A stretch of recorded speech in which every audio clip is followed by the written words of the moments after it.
I think the most valuable relationship you have is one with yourself. And many of us don't realize that. It's so important to accept ourselves and love ourselves.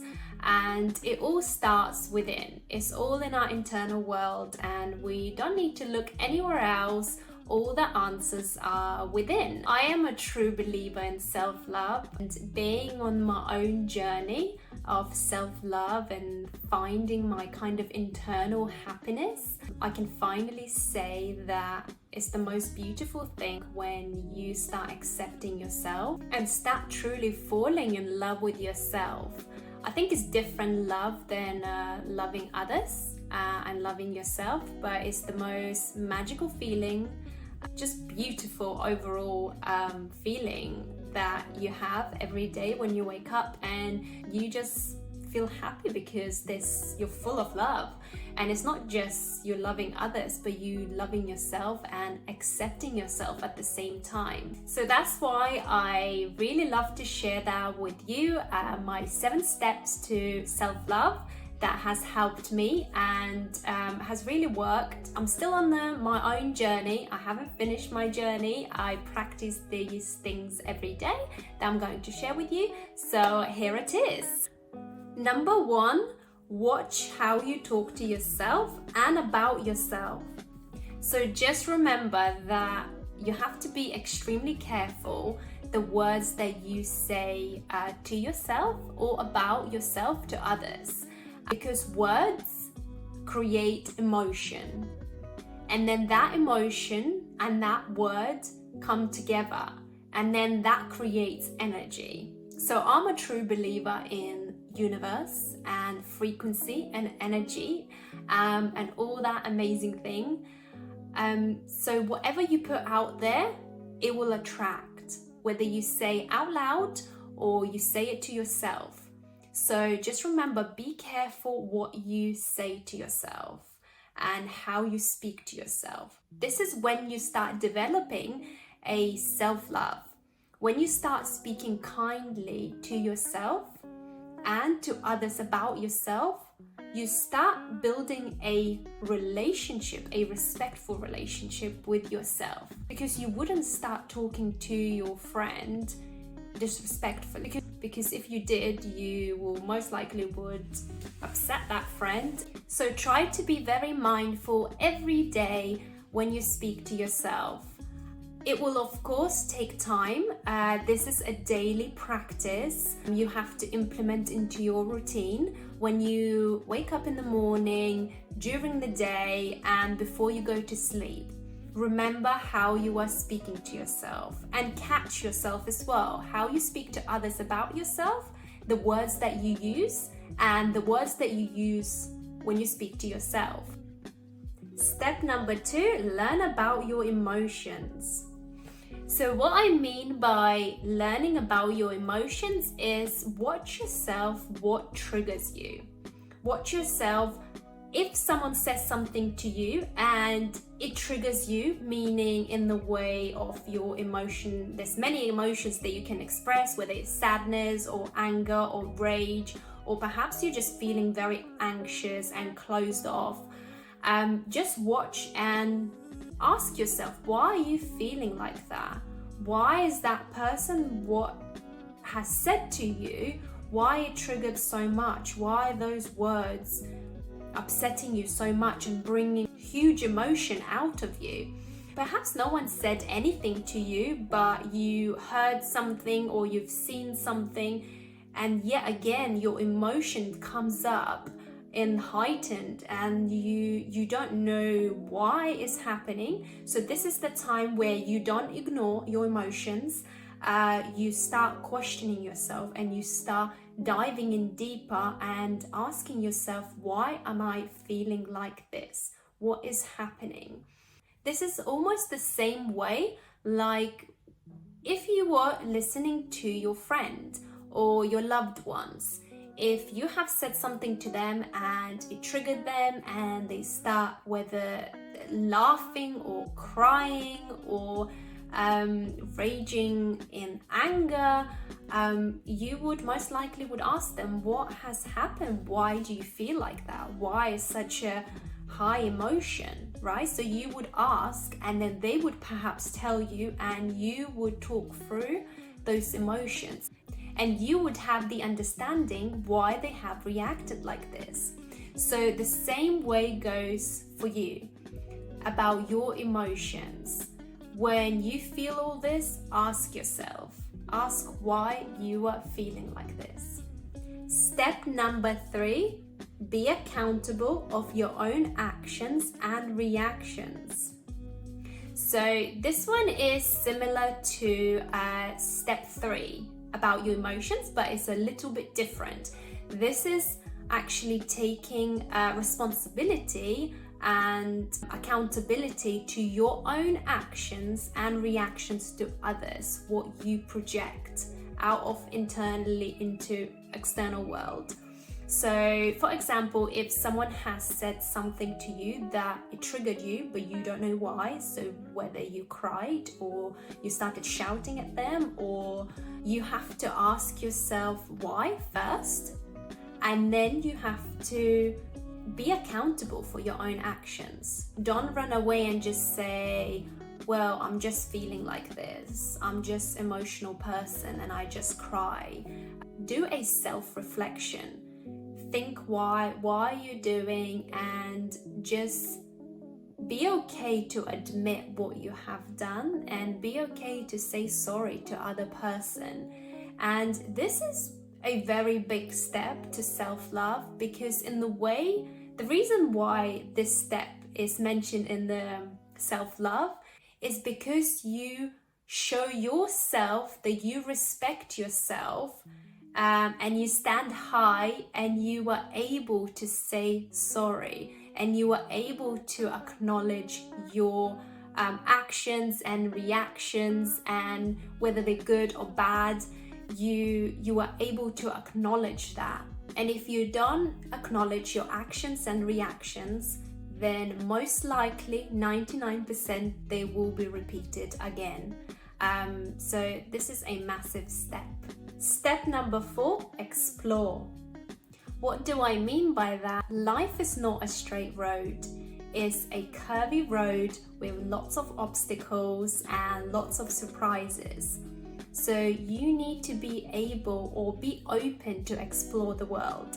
So there's things that you have learned, and it's about time to unlearn, unwind everything, and learn new things. Allow other new things to come into your life. And it's extremely important. If you don't do that, then your journey to self-love is gonna be a real struggle, and you're gonna be lacking of understanding. So same as you come across this video, perhaps you search this video and now you're watching me because you are open to explore to new opportunities, and you are open to explore what steps to take to know to love yourself. What do you need to do in order to start loving yourself? So that's exploring, and that's amazing. And also learning about whether it's to do with cultures. For example, I was very much into God from growing up, from a young age I went into adulthood, and then I started exploring more. I was more curious, learning about other cultures and other beliefs, even though I'm still learning. I don't know much, but I am open to it, and I'm open to meet other people with different beliefs. And the most that I was inspired and I started learning, it was about spirituality and universe. So if I wasn't open to this and I was very closed, I wouldn't know, and I wouldn't be here today, and I wouldn't be able to share my experience of self-love, and most likely I would have never felt in love with myself. Step number 5, dig deeper. So what do I mean by dig deeper? It's really digging deeper and looking more deeper internally. So what are you feeling? So we went through all these steps, but this step is really looking into not just how you're feeling, but what are your thought process, and understanding whatever emotions you have, just put them perhaps on a paper, you write them down. Whatever thoughts you have, you put them down. Don't keep all inside, because you won't remember and you won't be able to analyze your thoughts or your emotions. So just look through, how are you feeling daily? And kind of like an onion, it has lots of layers. So peel off each layer and dig deeper and deeper into your emotions, perhaps to the point of your childhood, because a lot of our childhood experiences have a massive effect on our adulthood. And it's another subject and perhaps another video that I could do. This is one of the process that I went through, and it's very important to look into your childhood, and digging deeper and deeper, that could be one of the things that you may need to do. Step number 6, open your heart.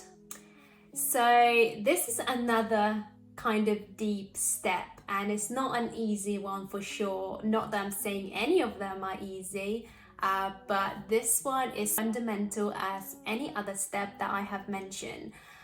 Opening your heart is really not just for opportunities, but opening your heart to your intuition. So I don't know how much you believe in intuitions, but all of us have intuitions.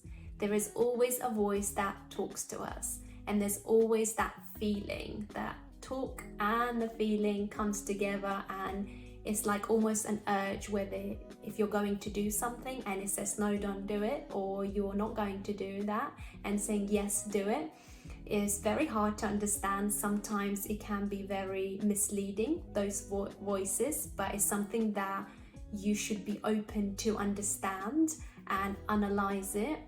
And this is the time where you open your heart and truly ask yourself, what do you want? What do you desire? What makes you happy? Because this is a massive step to self-love. Knowing what you want and going after it.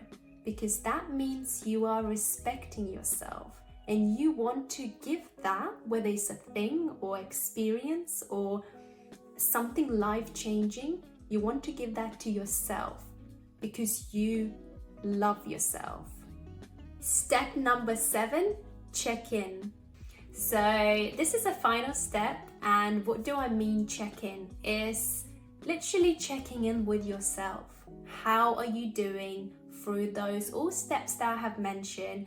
How are you doing? How are you feeling? And journaling every day your feelings and your thoughts and your practices, whether this works or it doesn't, what emotions has triggered, how have you been feeling, what have you been doing. Just really checking in with yourself. It's almost the same like you would check in on your best friend, or you would check in with your loved ones, or perhaps with your children, or with your husband, anyone, whoever you respect and you love, you would check in on them, right? You would either message them or call them or meet up and just say, hey, how are you doing? Especially if they have been going through something, you would ask them, are you okay? How are you feeling? Is there any way I could help you or contribute to your journey, perhaps? Anything like that. So that's the same way it goes for yourself. You check in on yourself and you ask, how am I doing today? How am I feeling? Am I okay with this? The decision that I have been making, or want to make, or want to do something, is it okay for me to do that? And how am I feeling? It's almost the same if someone is asking you to do something or to say something, and you feel an urge to agree to something, and you first check in with yourself and you ask, how are you feeling? Am I okay with this? Am I not okay? Because it's always okay to say no. You don't always have to say yes, but also you don't always have to say no. Be open to say yes. Just an additional step I would like to share, and the final one, that whatever you do, and if you're going to read about self-love or watch videos like this, don't forget to put into practice. Because if you just listen and watch, you're not going to put into practice, it's not going to work. Like anything else in life, so make sure if you are going to follow these steps, do put them into practice every day. It's definitely a journey, and it can be a long journey, but it's the most fundamental journey you can go through in your life.